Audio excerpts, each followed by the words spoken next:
Many people have asked us, why are you guys doing a mayoral debate? Aren't you fighting for go-go?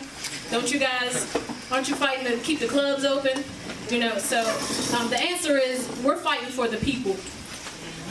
We're fighting for the small business owner that lost his club, that can't find work anywhere else. We're fighting for the felon who turned father, turned musician who can't find work. We're fighting for the poorly educated youth. We're fighting for the seniors who have lost their homes just because of a couple of dollars. We're fighting for the lifelong residents who want to be a part of the growth in our city but are being priced out. We're fighting for the families living at DC General. We're fighting to personalize education so that little boys like mine don't feel inadequate because they don't meet somebody else's standards. Being here, you acknowledge that we need this movement uplifting safe and independent communities.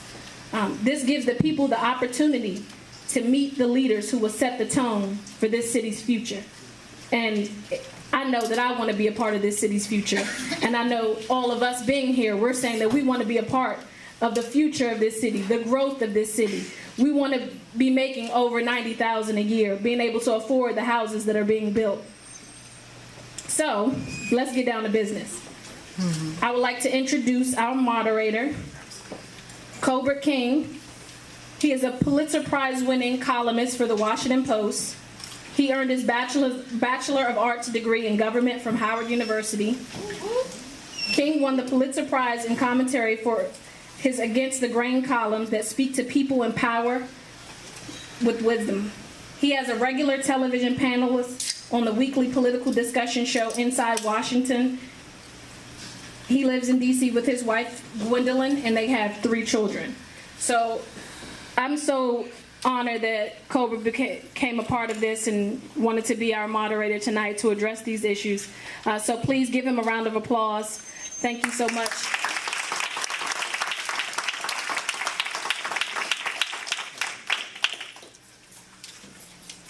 Thank you very much, Denari.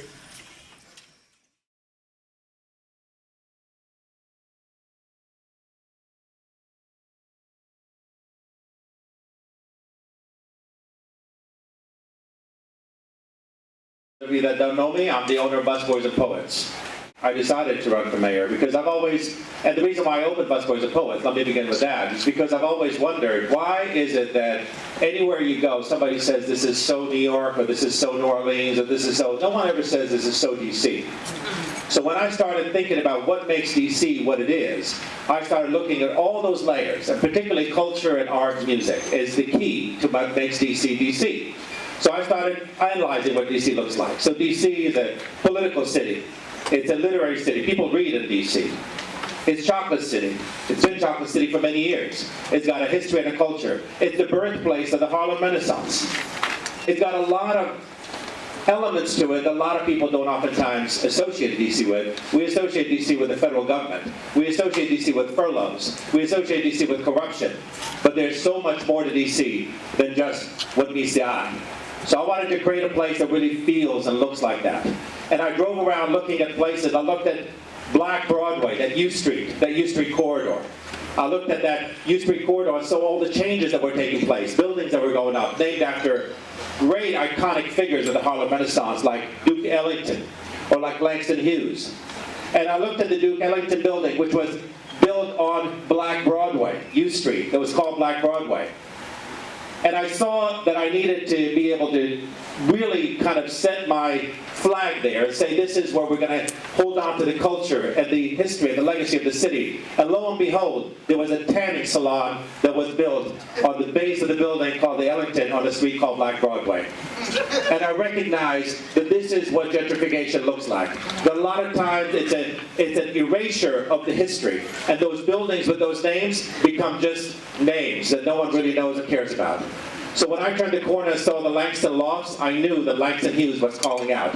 And that's when I opened Busboys and Poets, a place named after Langston Hughes and his legacy and his story. And I wanted to make sure that that place held on to that history and that culture.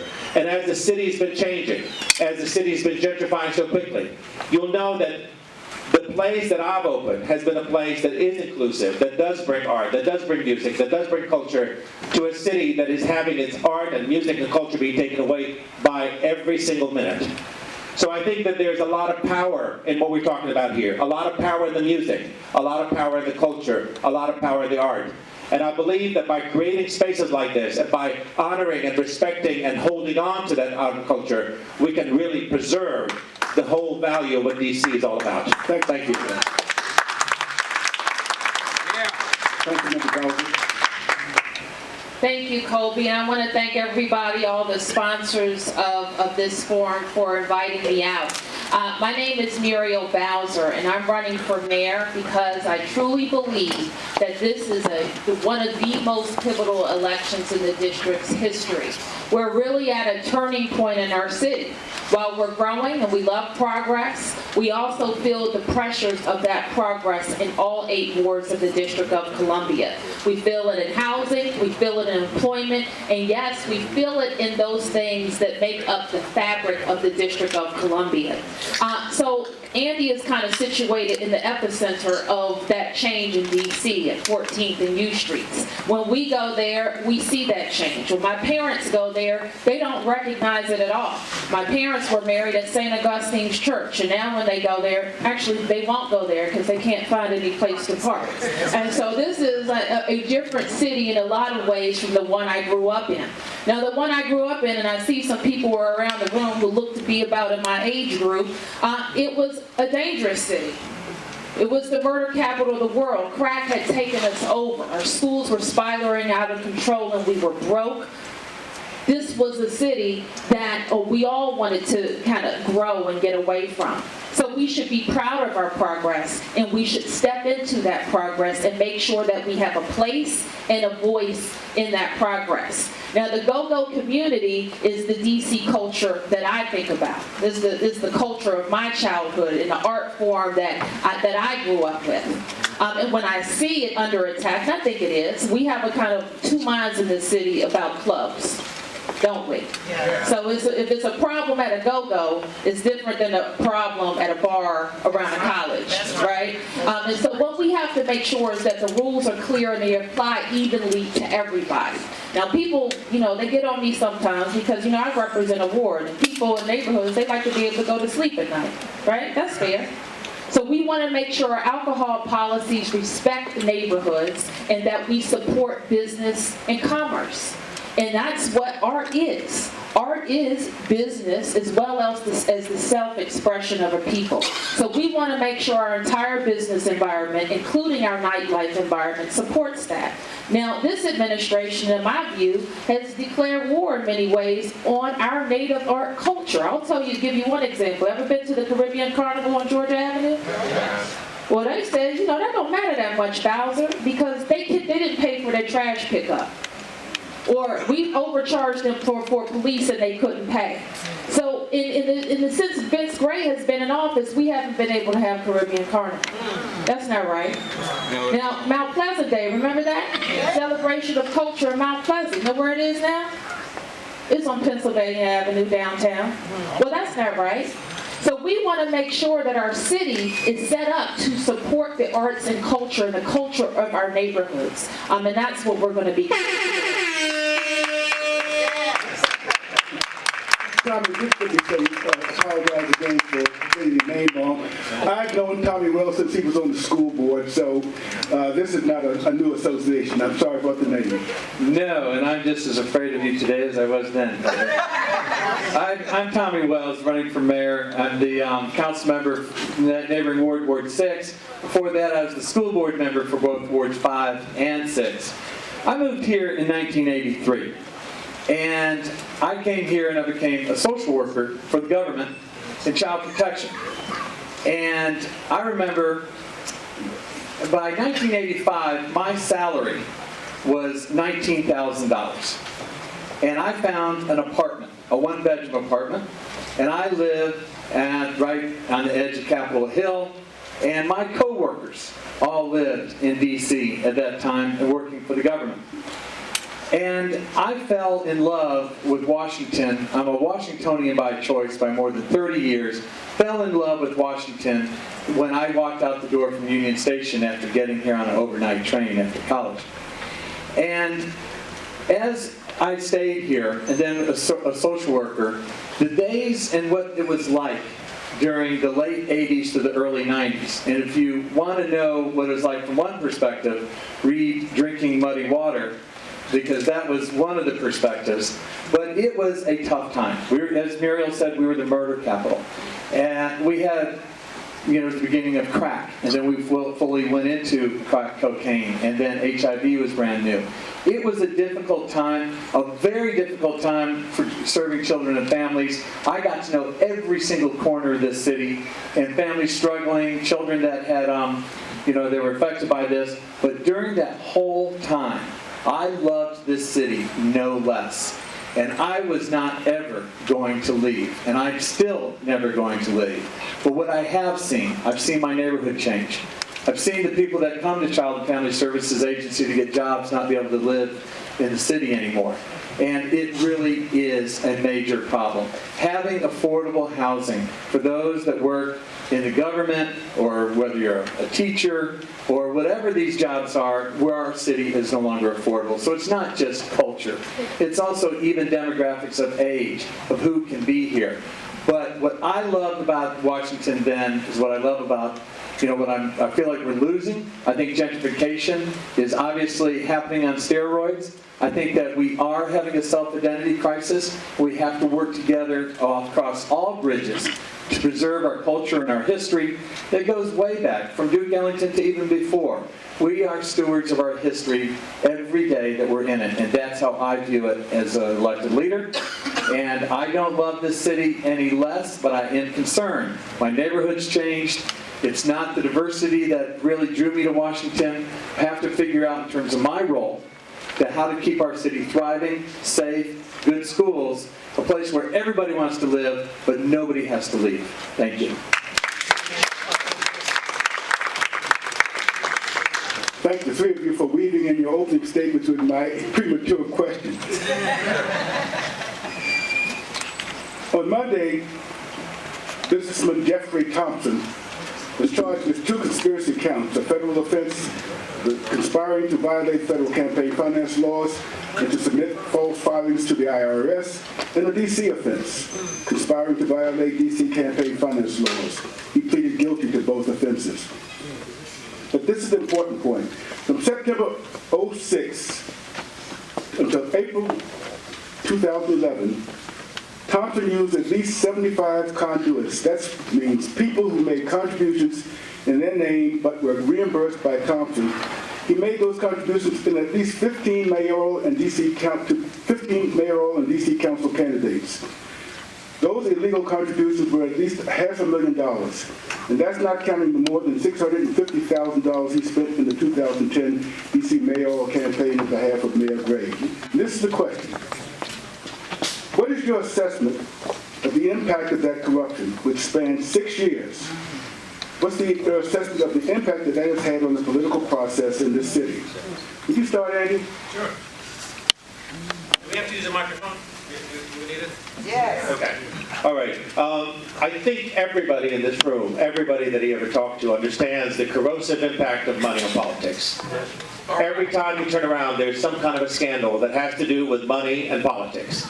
So for us to pretend that money and politics are okay together is really foolhardy. Some of the council members think that that's okay, that as long as we have transparency, that everything is all right, but that doesn't take into account straw donations that are bundled up, and who knows where they come from.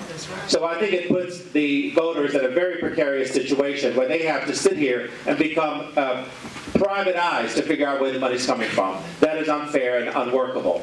I worked on a campaign here in 1991 to limit campaign contributions to $100 for citywide races. It passed overwhelmingly. 72% of the voters voted yes for it, but you know what? The next cycle, the city council overturned it. All right, they overturned it because they thought the people don't know what it's like to run a campaign. We know better. And so they overturned it. I believe that we need to have campaign finance limitations. We need to have public financing of our elections. We need to have people that are engaged. The reason why we only have 35% or less of the people go out to vote is because people don't feel that they have a voice. And if we turn money into voice, that leaves a lot of people out of the city. So I believe we need a huge change, and I do believe that money is corruptive and corrosive, and we need to get it out of politics.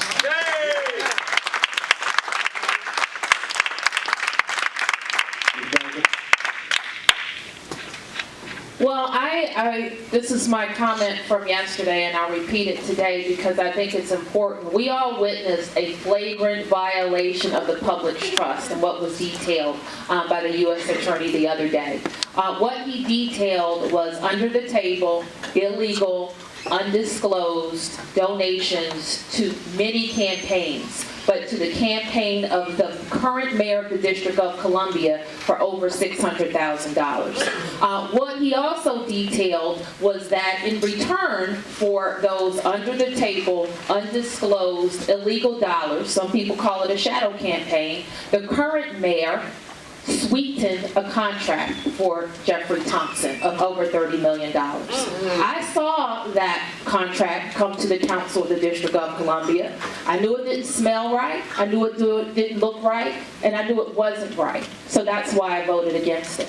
So what the residents of the District of Columbia deserve to know is that the mayor, the city council, everybody involved are making decisions in their best interest and nobody else's best interest. So has this whole situation had a negative effect on our politics? You bet it has. Has it had a negative effect on people's trust in government and leadership? You bet it has. Now, what we've worked on in the last year, we're hopeful is going to make our Office of Campaign Finance strong enough, have the investigators and auditors, that's why I gave them an additional $1 million to hire those people, so corruption like that never happens again. Now that they have the auditors and investigators, every time a campaign finance report comes in, and we just filed them the other day, they can investigate it immediately. Anytime they see irregularities like the ones that are appearing from the review of these records now, they can investigate it immediately. So our laws have to be enforced. Everything that we're seeing now with this shadow campaign is against the law. It was just never found out. So enforcement is key.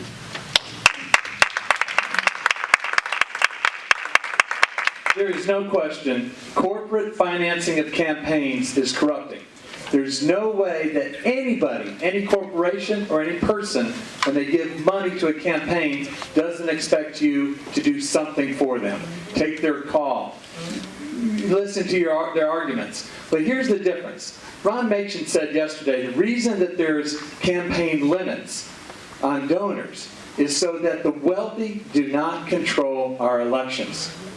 But you know, when one person can control 10, 20, 30 donations to one campaign and do it legally, then the wealthy is controlling our elections. So if you own 5 standalone restaurants, you can give, and then your 5 restaurants can give. There's legal corrupting influence and there's illegal corrupting influence. Jeffrey Thompson's influence, and we all knew, just like Ms. Bowser said, he wanted something in return. And that in return was the largest contract in DC. But there's a lot of smaller contracts. I'm the only one running that is not taking one dime from any corporation. So when you give a donation versus you give a donation, you stand equal. No matter who you work for, no matter whether you own a company or not, you give as a person. Every donation has a name on it and an address, so you can see who's funding my campaign. I want to answer to the workers, not the employers. And the only way I can do that is not take bundled money from corporations. It's corrupting, and frankly, after Citizens United, I don't see, and that where they said corporations are people too, I don't see how any progressive Democrat takes one dime from a corporation. Otherwise, they're participating in a corrupt system that's corrupting elections all across our government, our country.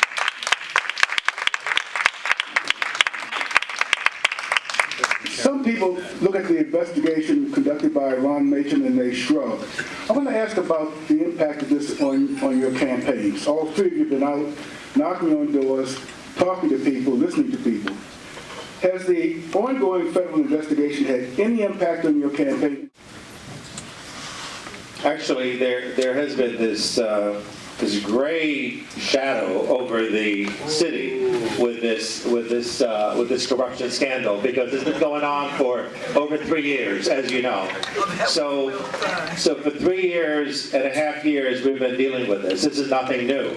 A lot of people, I think, do feel uncomfortable coming off of an incumbent's race to be able to support other candidates. So in this situation, I think people are jumping off the ship because they see it's sinking fast.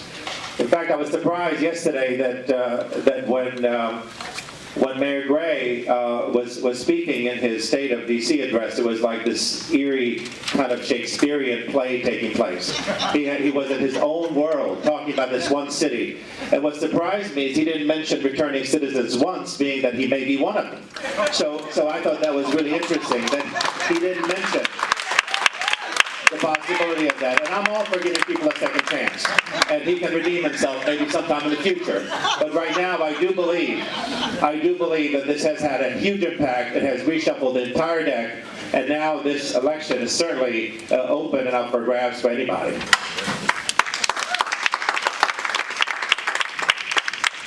Well, for us, we kind of, the next day after this news was announced, we got up and we did the same thing that we did the day before. I got into this election March 23rd, and this is after having several months before called for the mayor to resign. I knew when his campaign aides were indicted, pled guilty to all of these campaign finance violations, that this day would come. There's too much evidence to support the fact that this election was corrupted and that the mayor knew about it. So I've believed that for some time, for a long time. Having said that, I also believe in this U.S. prosecutor, this U.S. attorney. He's committed to getting to the bottom of it, and he will bring all involved who've done wrong to justice. So our job right now is just to talk about our future and how we each can be a part of it. We spent several hours this afternoon knocking on doors in Ward 7. So many people believe Ward 7 is a stronghold for the current mayor. Believes that. A lot of people believe that. I got to tell you, they want a new mayor too. And so what they want is that somebody is going to talk to them, hear their dreams, hear their aspirations for the city, make sure that we know on the west side of the river that the east side of the river is part of the District of Columbia. So all over this city, in all 8 wards, people of every background and belief are looking for the candidate that's going to make sure we get a fresh start in the mayor's office. And so that's why we're asking everybody to look real close at our campaign, because we have the energy, the momentum around the city to win this race and to make sure that we're not going through, or we're not under this gray shadow for the next 4 years. So that's what we're going to do today. And transit equity is an issue. Doesn't matter if you get a job if you can't get to it. Why is the worst public transit east of the river in Ward 7 and 8? And so I say all that, and people nod their heads. And then I say, I'm not taking one corporate dime in this campaign. I'm going to answer the construction workers instead of the construction companies. And then everybody cheers and applauds. So I go through each of those important things, but when I hit corruption of who funds these campaigns, that's the time that the room says, that's right, we're for you. Past 2 days, I've gotten more donations online than I've gotten this whole campaign. More people are calling in to volunteer than we've had in this whole campaign in just 2 days. So it has energized folks. Things have changed. Being the anti-corruption candidate, I really want to tell you the things I'm for, but one of the things I'm against, and that's dishonesty. And that seems, really, I think that you're right, that is one of the main issues, I think, that will impact this campaign. So thank you. You're 4 years old with children in our homeless shelters. That is a crisis. It was not a crisis to this mayor until we put it on TV and said it was a crisis. That is a crisis. So what do? We invest in our young people, we get them involved, we get them to graduate from high school, and also we start teaching them the skills and the values that we lost. I think we lost a lot during the crack epidemic. When we had grandmothers and great-grandmothers raising children, we lost teaching people how to cook, teaching people how to raise children. teaching people how to really keep homes and also to have the values of what you need in order to be successful. And very often, especially for children, that does mean two parents. It does mean that, and we know that. So we have to make a new investment in our youth to really turn this around. And that's why it is an economic development issue, but it's also, all these youth that we're talking about right now, they're in the city. If we don't do something now, if we don't make that investment, they're not living here. As grown-ups, they're not living here unless they're in a shelter. And that is what our crisis is, and that's what we have to do. And I know we can do it, and that's where the investment goes.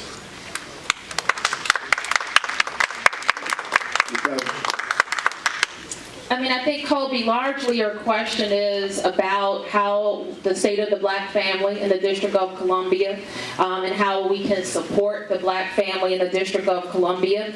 And as we've gotten around the city, it's become very clear to me that the young black male has to be our focus. A young black male has to be our focus. The young black male has to be our focus. Because what I see when I look at young men in the ages of 18 to 24 who aren't working, they're a drain on a mother, they're a drain on a girlfriend, they're not supporting their kids, and they want to. They want to. So what I see when I go out into these neighborhoods is that people want to work. And may have been disconnected from work or from school for so long that they don't know how to get started. So what this government has to do, in many cases, we've let these families down, we've let these young people down because the schools didn't work for them. There was no vocational training. The job training isn't connecting them to jobs. So what are we going to do now to step up? Now, some people will say, Mayoral, you're just talking about your jobs program, it'll cost too much money. It's already costing us money by not having young men working. So what I'm really focused on doing, and I announced in my response to the mayor's state of the city just last night, is that we have programs that we know work. Now, how do we extend them? So we employ thousands of young people during the summer. Let's extend that to age 24. We employ thousands of young people throughout the year up to the age of 22. Let's extend that to 24. We have a $12 billion government, contractors that we pay to do work for us. Let's incentivize them to train and employ our young people at the same time. The hope horizon for a long-term unemployed person is short. They need to be trained while they're earning a paycheck. Let's use our government to do it. It is no secret that we have one of the highest teen pregnancy rates in the entire country. On one side of the river, on the west side of the river, Ward 3, Ward 4, Ward 2, and those wards, they've seen actually a decline in that. On the other side, they've seen an increase, almost doubled. So it's really alarming to begin with. There was an article in the Washington Post not long ago that said a lot of young women and young men find sex to be their form of entertainment. That's what they do. They don't have anything else to do, and they hang out. And of course, they always say that the most dangerous time in America is between 3 p.m. and 6 p.m. When the parents aren't there, and and you're just running loose, and that's a problem. So we need to extend the school day. We need to make sure that kids are involved in school, that we need to make sure they stay in school. Right now we have a 60% dropout rate in some schools, 60% before they finish high school. When they drop out, what is there to do? What does the future look like?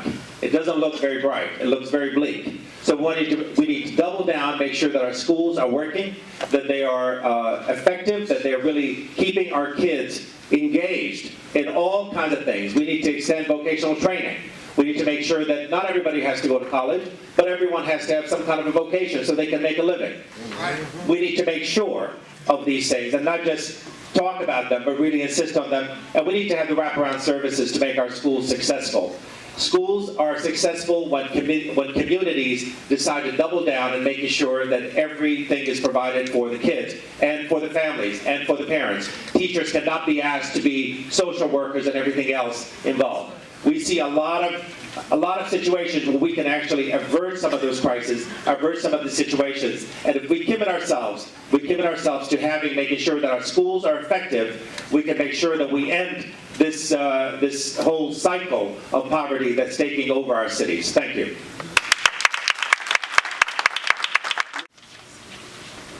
DC public schools had the largest gains in some years. In the 2013 National Assessment of Educational Progress, the district had the largest gains in math and reading. But that doesn't reflect the whole truth. That's right. Because there's an achievement gap. The achievement gap between white and black children is getting wider, and reading scores for black kids in the 4th grade have not changed since 2007. Question is very simple. Why does the gap exist? Why don't you start, Ms. Bowser? Followed by Mr. Chanel and then Mr. Sure. Hill. And let me say this. Now, I've been on the council since 2007, and I have been a staunch supporter of school reform efforts. And our schools certainly aren't where they should be, where we expect them to be, but they're much further along than they were in 2007 in terms of the energy and expectations and growing confidence in people coming back to the public schools. The gap has gotten bigger, Colby, because the kids that were doing well are doing better. The kids that are struggling are still struggling. So I think we need to do several things to accelerate our school reform. First, we know that we're missing the boat entirely on middle schools. And so I want to accelerate our investment in middle schools across the city. And we set the goal of having the chancellor identify the schools that need the fastest change and making those commitments to change those schools by the year 2020. The other thing that I think we need to do is accelerate the brink schools, what I call them. We tier our schools from 1 through 4. The tier 1 schools being the most sought after schools. We have 45 schools in that tier 2 strata. What do they need to get pushed up into tier 1 in terms of building, leadership, course offerings? When we do that, we double the number of tier 1 schools that we have. We double the number of quality seats. We double the number of options for kids all around our city, and we have to do that. I also think that DC-PS needs to double down on its focus for science, technology, and math programming across the city. We know that these produce good-paying, middle-class, blue-collar, and white-collar jobs, and we have to prepare our kids for the jobs of the future. We do 2 things. First off, that parental engagement means everything, especially at the elementary school level. So if you don't have a neighborhood elementary school, and you've got to take a bus or 2 in order just to go to a meeting at your school, that's going to cost $5, and if you bring your kids, it's even more. And you're going from poorer neighborhoods, it's just not going to happen. Every neighborhood should have a great elementary school. Ward 6, we're doing it. In Ward 6, almost every elementary school has a waiting list. And you know what? It's not just gentrification. There's more public housing in Ward 6 than any other ward in the city. These are economically integrated schools. So that when you have a neighborhood school that you trust, you will go there, you'll get to know your teachers, you'll be involved in your school. Parental involvement means everything for how well children do. The second thing is, there's a study that was done, and it showed that poor children from families that are stressed they hit 3 years old, and they have about 500 words in their vocabulary. Children from middle-class families, when they get to 3 years old, they have about 1,200 to 1,500 words in their vocabulary. 2 kids look exactly alike. But think about the difference if you've got 2 to 3 times the number of words to describe your world, to ask questions, to get clarification. What kind of platform that is. There's no bigger investment than we can make. What we're going to have to do is see that 0 to 3, that every child starts on the same level, that by the time they hit 3 years old, or you're already way behind and you're working on remedial work. So that's what we have to do, is recognize the difference there, so that every child has enough words to describe their world like their peers, and they're not left behind. Thank you.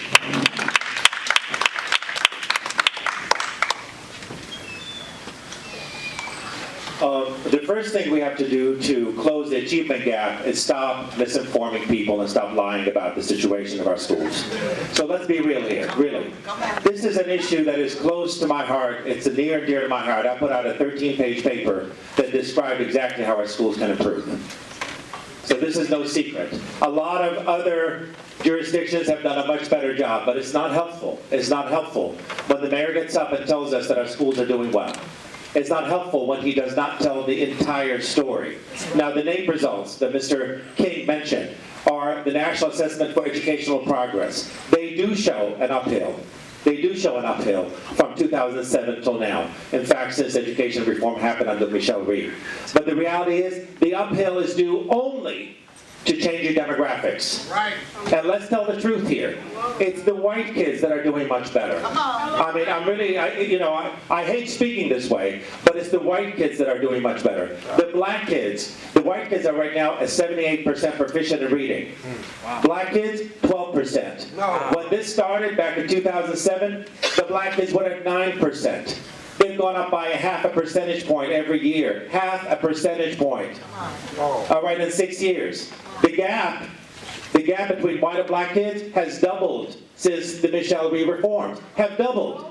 It will take, it's now 78 to 12, 66-point difference. It will take a black kid today 132 years for them to reach the same level of proficiency as a white kid today. Now, I tell you, is that a school system that's doing well? No. Absolutely. When the mayor gets up and says Arnie Duncan is supporting it, and President Obama is supporting it, and all of this, it breaks my heart because it's keeping people behind. And the problem that's happening right now is the reason why we're talking about middle schools right now is again because of changing demographics. We've had middle schools for years in this city, right? Why all of a sudden there's an interest in middle school? I ask you. Thank you. Thank you. Let's stay with this issue a little longer. Now, the mayor of the city has control of the school system. What would you as mayor do to close the achievement gap? Can we start with you, Tommy Wells, and just work from there to Ms. Bowser, then to Mr. Chalel? Well, obviously make investment in 0 to 3, and so that kids are ready when they get to school. We start at 3 years old in DC, one of the only places in the nation to do that. We started doing that when I was on the school board, and then later on we went citywide. So that's the first thing, is we have to have 0 to 3 programs that really work for, especially the children that are starting behind.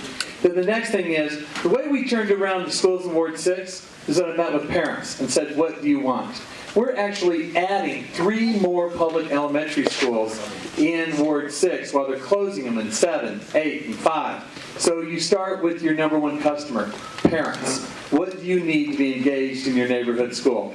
And then when we do finally say, we're not going to be able to make it with this neighborhood elementary school, and it's a little controversial, but I would give whoever, Kaya Henderson, who's ever in charge, but as mayor, I would be in charge. I would use some of the chartering authority. I would let her bring in a proven national charter school that can turn the school around, but I would make it in boundary where every family in that boundary can attend as a matter of right. They can turn that school around they've proven in about 2 years, that we don't lose any elementary school. Because children don't know the difference when they go to school, whether it's a charter, traditional public, but they do know that if they walk by a school that other kids are going to and someone says you can't go there and it's your neighborhood, that's a problem. They do recognize that. So that's what we're going to have to do, is we're going to have to use all the tools we have, including chartering authority. But you start with parents and ask what they want. The parents are the most powerful people in this. Nobody knows the test scores at Sidwell Friends. Everybody would love to send their children to go to school with the Obamas. That's the most important thing you start with, is what the parents want, and then we be sure that it's quality, and we don't lose any more of our neighborhood schools. Mr. Chalel? All right, so we've gone from no child left behind to no kid left untested to no teacher left unstressed. And here we are back to square one. We really haven't done a whole lot, and we need to be honest about this. All right, it's full circle. As mayor, I would change a great deal of things in the way we do the school system. I would make sure that we turn it from a blame and intimidation culture to a collaborative and supportive culture, because that's how education happens. It doesn't happen by fear. It happens by collaboration. I'd make sure that no schools close, because when you close a school, it's not just a building, it's a community. We all know that. That's right. A lot of us that have kids go to school, we know the parents from those years ago. I still have friends of my kids whom I know the parents years later. it becomes a community. I want to stop the war on teachers. This war on teachers is not working. It's intimidating, and it's not making for better teaching. Our teachers leave our school system at twice the national average. Twice. 50% of them leave in the first 2 years, and 80% of them leave before 6 years. That is not a workable solution. I'll make sure we have the wraparound services so we don't blame our teachers for poverty. It's not their fault. Poverty is not the school's fault.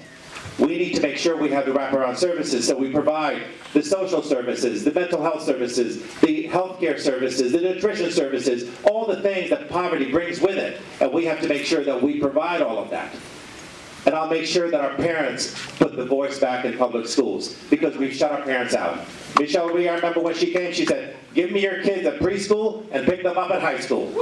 That's not the way that you educate. You have to educate with the parents. So I would grab the parents early on when they come and register their kid. I'll go to their home, make sure we have home visits. I'll make sure we have after school programs. I'll make sure that our kids succeed. And if we commit ourselves, if the mayor commits himself or herself to a school system that's going to work, I have no doubt we can be much more successful than we have been. Well, I would not roll back school reform. And I appreciate all that Andy has said, but the difference in our schools between now and 7 years ago is quite dramatic. Yes, the achievement gap is bigger. Yes, we've attracted a lot more people to our school system, and they are doing better. All of that is true. But we do not want to go back to a time when there was no accountability for moving the schools forward. This is what happened. You had a mayor, you had a city council, you had the school board, and you had a lot of money in the bank and a lot of schools falling apart. We don't want to go back there. We need to look at our mayoral control and fix what's broken, but we do not want to roll back the clock. Kobe's question was, how do we close the achievement gap? And I talked to you about the important priorities for my school plan.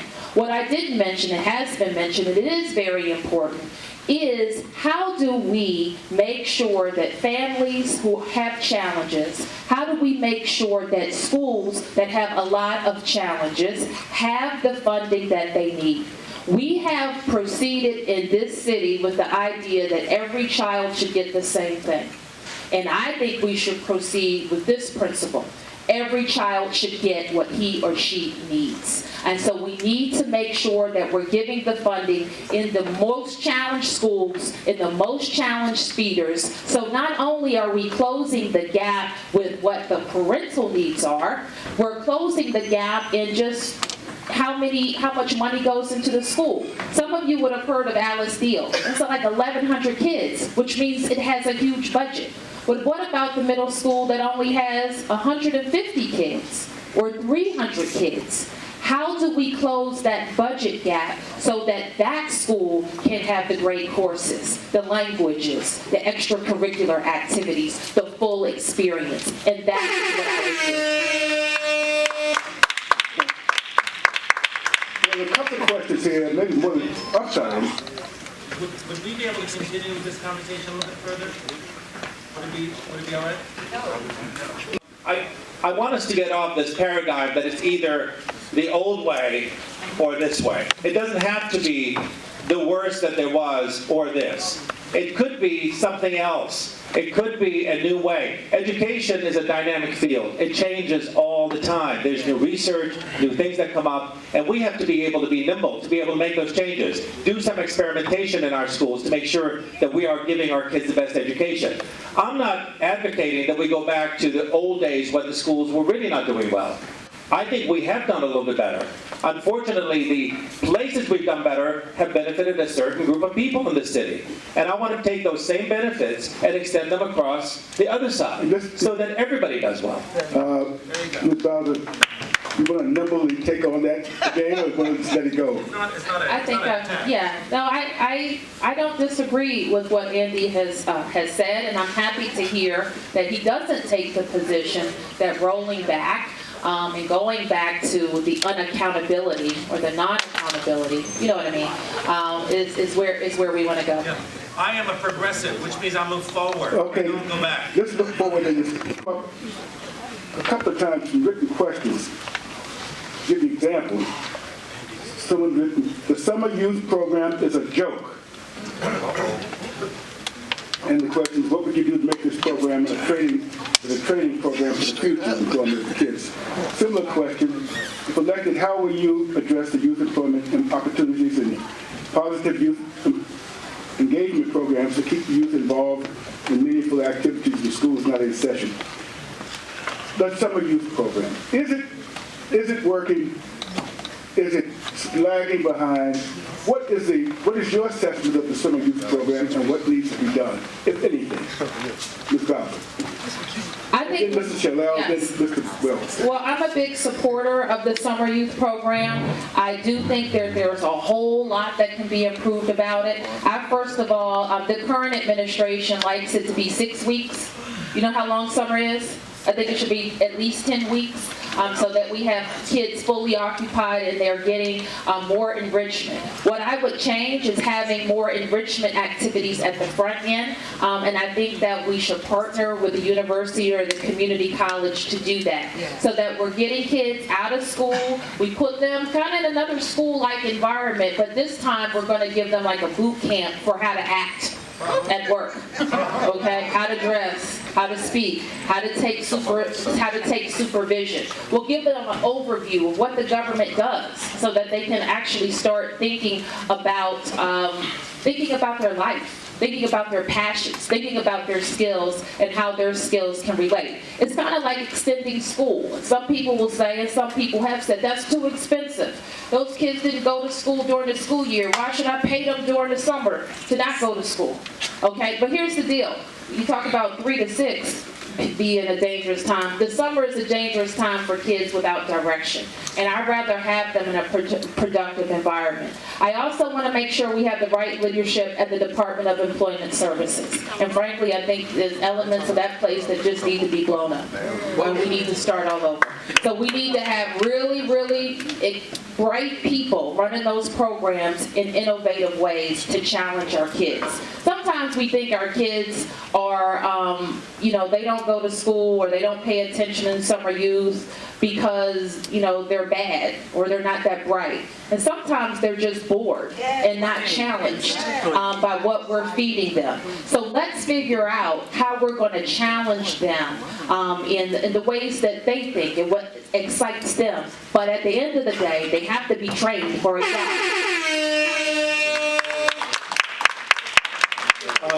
I do believe in the summer youth program. One of my daughters went through it, and she is better for it because she learned a lot about work, about showing up on time, all of these things that you need, later on in life. But I do believe, I agree with Ms. Bowser, I do believe that our kids sometimes come totally unprepared to these jobs, and they end up failing. And that's not fair to them. It really disappoints them and sort of turns them off against work. We have more universities around this town than we have high schools. And universities don't pay taxes. They don't pay their property taxes. So we can ask them for stuff back.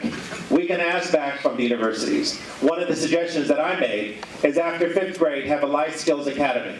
A life skills academy that teaches kids life, that teaches them the basics, how to show up, how to be able to deal with conflict, how to deal with anger management, how to dress, how to talk to their peers, how to deal with diversity and people that are different from them. It's a useful program that we can do during the summer, right after 5th grade, let's say, and be able to get all these kids on the same page so that they can have the same language, talk to each other in a different way, talk to their teachers in a different way, and have their teachers talk to them in a different way. We can repeat that same program maybe after 8th grade, and maybe even sometime during high school, so that there'll be opportunities for kids to get life skills that some kids get at home, but many kids don't. So this is one way you can actually prepare kids for some sort of a program like the Summer Youth Jobs Program. This is the way that you start. Otherwise, you're just putting out kids out there. I've had them apply for jobs, and they haven't really worked out really well, frankly, and they end up really being disappointed. So I would like them to have jobs that are meaningful and jobs that they can actually do. We've all seen it at times where it's a joke. I mean, I remember during Fenty's administration, talking to a bunch of students. There's about 30 students. They're just in an empty classroom. What they do during the day is they'd go out and pick up trash. Yeah. That was their experience. Yeah. And then, every now and then someone like me would come talk to them and tell them how to be great, successful adults. then the next day they would go out and they'd pick up trash. And I don't know what they were learning, but under the Fenty administration, it was about numbers. It was, how can we, any youth that comes in, I don't care if they're in Maryland, Virginia, or from wherever you come in, and we're going to give you a summer youth employment job. And he blew the budget by millions and millions of dollars. What we have to do is we have to be sure it's a quality experience, and where especially that youth get partnered up with adults. I know in my office at the council, we take 1 or 2 students, and we talk to them. My staff talks to them about how they dress, about getting there on time. It's our job to mentor them, and we need to expect a lot more from our private employers. For many youth, this is an opportunity to find out, would they ever want to be a veterinarian? Would they ever want to work in an architectural firm? And if it's 1 or 2 youth, you start getting a relationship that changes a youth's life. I would keep the apparatus and extend it year-round. So any young person that's ready, willing, able, and wants an after-school job, they can get one. So that means they'll have a source of income. It means that they've got a reason to stay in school. I think that those kind of relationships, and there's a lot of fun stuff that you can be intentional about. Urban agriculture, it's a new thing. You learn about growing stuff, cooking it, eating it, being healthy. That is a great summer experience for many of our youth. So it needs to be quality, smart, and it's got to be partnered. And we've got to ask our private companies to partner up with us to, get some skin in the game.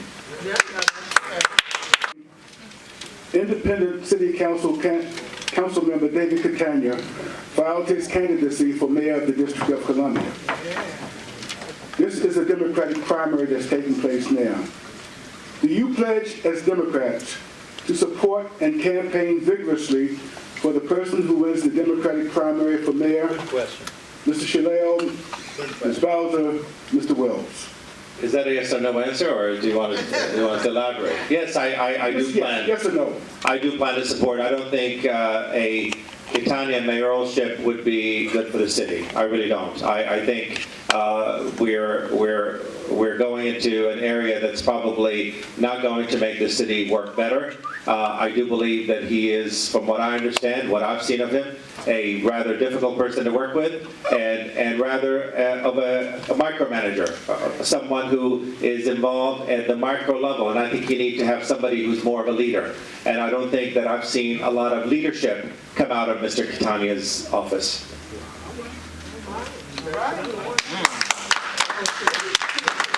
Ms. Bowser?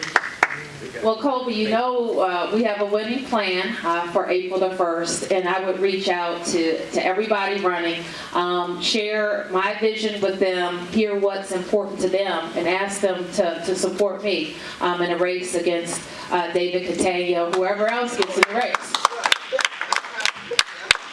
Yeah, absolutely. I think after winning the nomination, I don't think the city would say, no, we want to vote for the former Republican, angry, other white guy. So I don't think that's going to happen. But let me say this. Let's say that I don't win the nomination. You've asked 2 questions. Will I support David Catania? No. But will I vigorously support the Democratic nominee? Let me tell you, that's in question. Let's look what our party has done. Our party has done nothing about campaign finance reform. Corrupt all across this country, and our party's not stepped up. Elected Attorney General. All of our citizens, 70% said we want an elected Attorney General.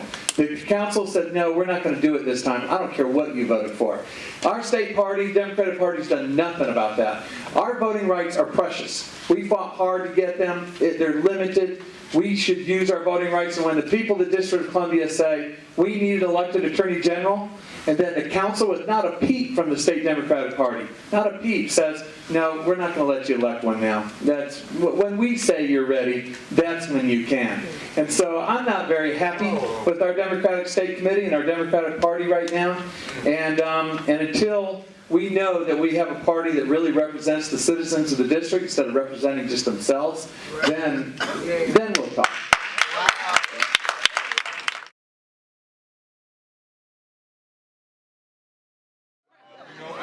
Mr. Chanel, Ms. Bowser, Mr. Wells. You know, we've been going back and forth about this issue for so long, and, you know, so many other states are so much ahead of us really on this issue. And we're going to come back, you know, kicking and screaming into the process. I'm for legalizing of marijuana. And I'll tell you, and I'll tell you why. This idea of decriminalizing it or turning it into this semi-criminal thing that if you're caught smoking in one place, you get charged a certain thing, and if you get caught smoking into your own property, you get charged. I don't know how you're going to get caught in your property. Is someone going to turn you in? Are they going to come and invade your house? I don't know what that looks like. So there's a lot of unknowns for me when you start going into this sort of shady area of where you want to be. I think we should make a commitment and say, yes, we are going to legalize marijuana, just like we've legalized alcohol, and make sure that we tax it and we control it. It should be a controlled substance, and we have some rules and regulations around it, and stop beating around the weeds on this one.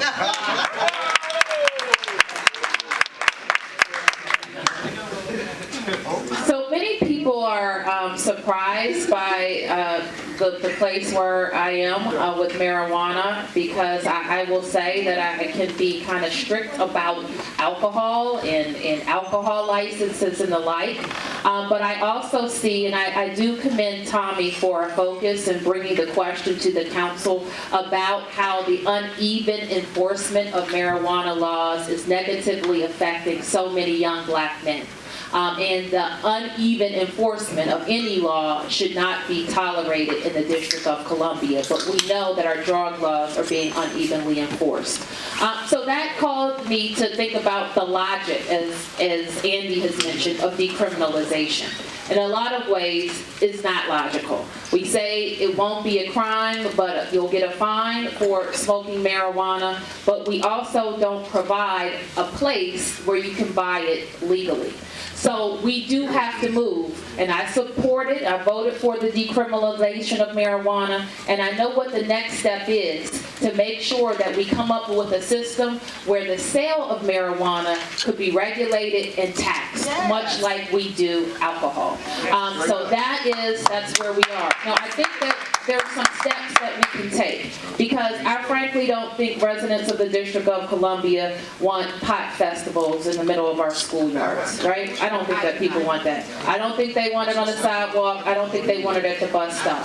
So what I will support is the private use of marijuana in your own home or a private place. Figure out a way that we can get to a tax and regulating system like alcohol. But I also want to see, and I think that we have the opportunity to expand our approach to medical marijuana sales and see how that works. Let's see how that works so we don't have the wild, wild west of marijuana sales in DC. As a progressive Democrat, I hate incrementalism. Hate it. I mean, if something's right, just do it. But I tell you what, while I support full legalization, call it tax and regulate, whatever you want to call it, you know exactly with our overseers up on the hill what would happen. That's right. They would just laugh and say, isn't that nice? But we're not doing it. Meanwhile, 90% of all arrests are young African Americans. 90%. And you can't tell me with 6 universities the only people smoking pot are young African Americans. So we had to do decriminalization now as a matter of social justice, and every day we waited, 5,000 people were arrested every year. We had to stop that as fast as possible. That's why that bill is important. But I tell you, I do agree with Muriel and with Andy on this, that I support legalization. It's a smarter way to go because the drug trade, the business around it is dangerous, and also it's a way for the government to get taxation and control it in some ways as well too. But while that's the perfect, it cannot rule out the good. And so it's going to go to referendum now. You're going to be able to vote on it. And we'll take that process. It'll be a citywide discussion. That's a good thing. But meanwhile, we did the right thing on decriminalization. I'm very proud of that. I'm very pleased with the other council members that joined me on that. Thank you.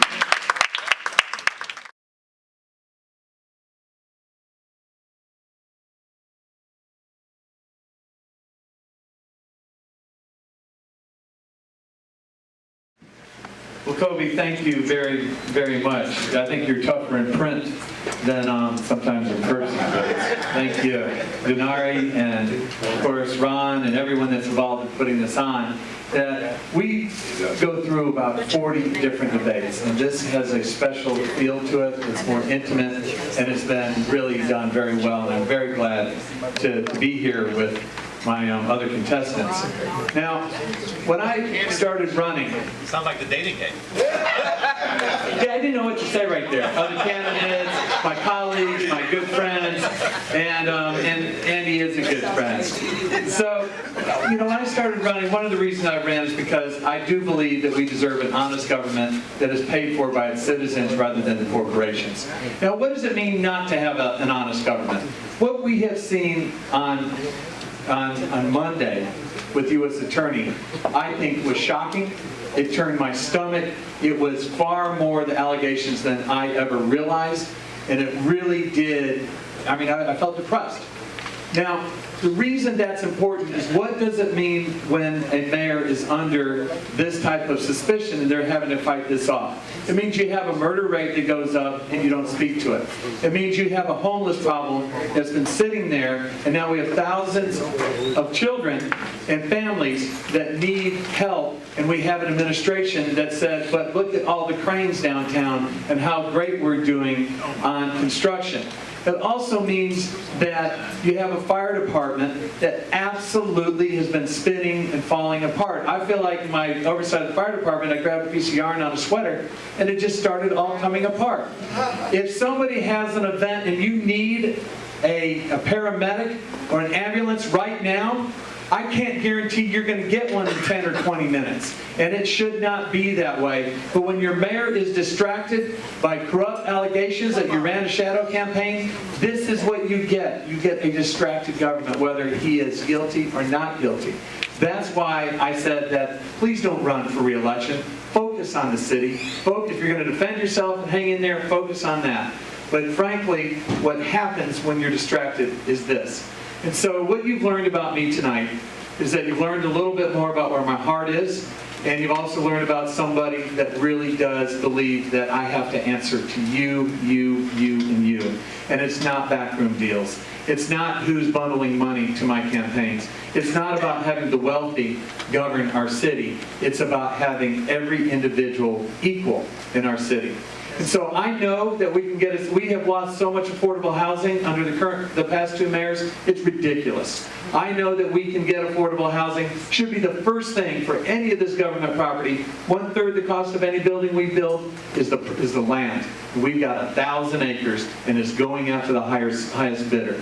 You need a mayor that's not answering the highest bidders, but answering the people that want to live here, just like I did. When I came here as a social worker, I want every government worker, every person that comes here, and every young person that currently lives here to stay here if they want to stay here, to be able to raise their family here, and stay for as long as they want until God calls them home. Thank you very much. So I do want your vote. I'm at TommyWells.org. We've got 21 days left, and you can join a movement to where you can own your government instead of the corporations, and let's do it. Thank you. Thank you all for sticking it out and staying here for as long as you have. I got into this election because I do believe that we can have a much better city than we have. We have a good city, but we can have a great city. And I do believe that unless we talk about issues of inequality and issues of race, we will not get beyond that. We will continue to be the city that could have, should have, would have, but never did. That's right. My family came to this country in 1966. I'm originally from Iraq. A lot of you may not know me, but I've been an activist all my life, been involved in many issues, including schools, including homeless issues, including labor issues.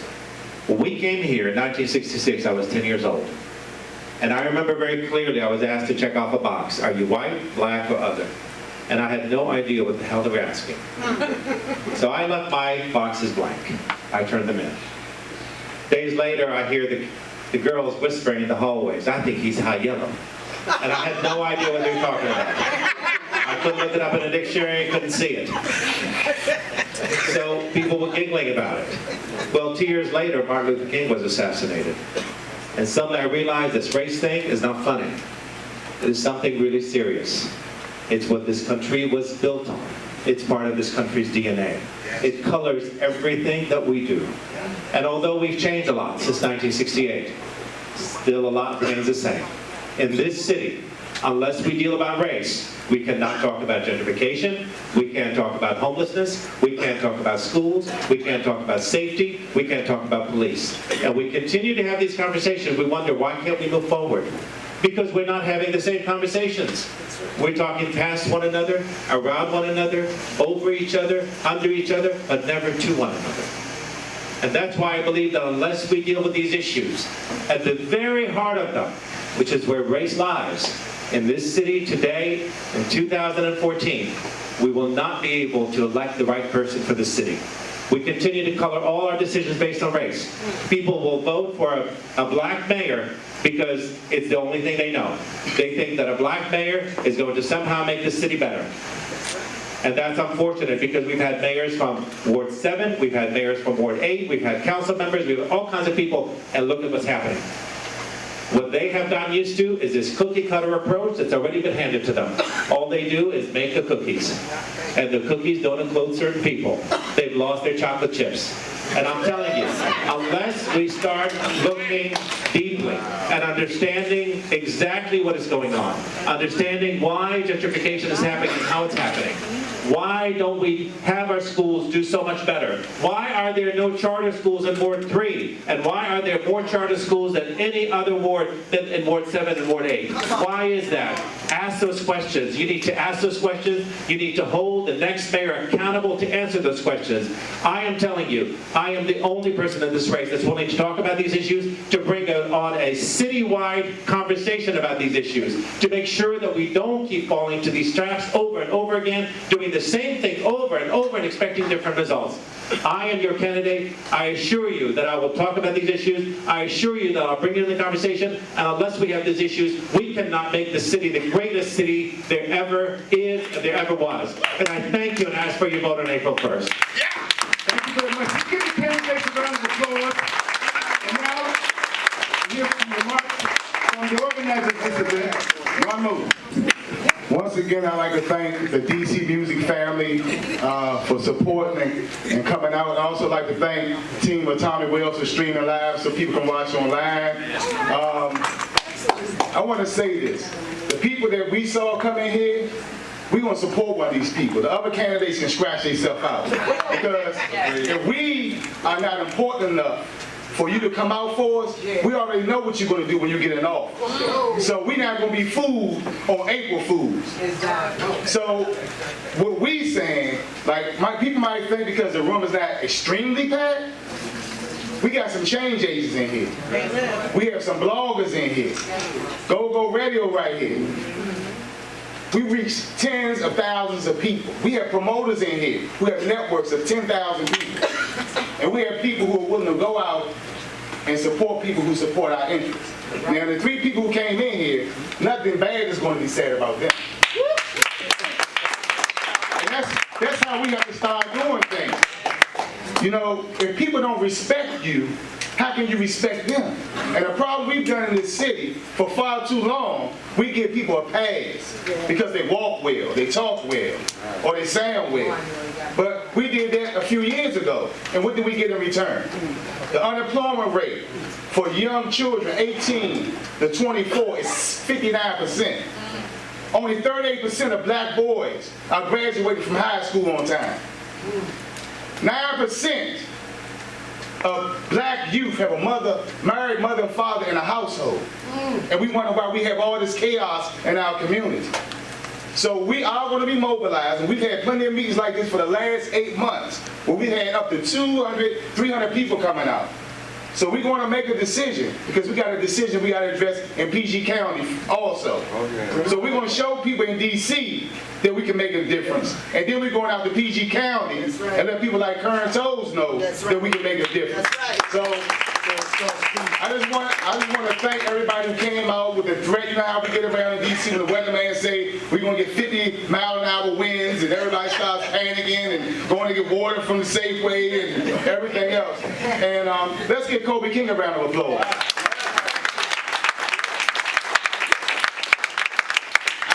this man because he writes what he sees. Yes, he does. And sometimes he gets it wrong. Andy said it. But 99% of the time, he gets it right.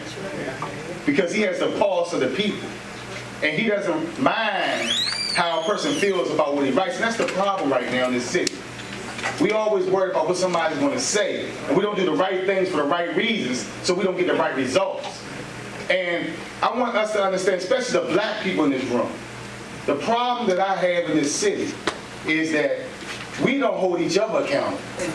So we become like the children of Israel, where God gives you all the power. And because you don't stand up and hold your own accountable and demand that they do right by you, and then when somebody else comes and oppress you, you want to just talk about that. So it's time for us to come together, join the movement, and do what we need to do to uplift our city for everybody. This ain't a black thing. This is a unity thing. This is a community thing. C-O-M-M, unity. So we have to come together, work together, so everybody can be productive citizens and enjoy DC and what's coming to DC like everybody else is doing right now.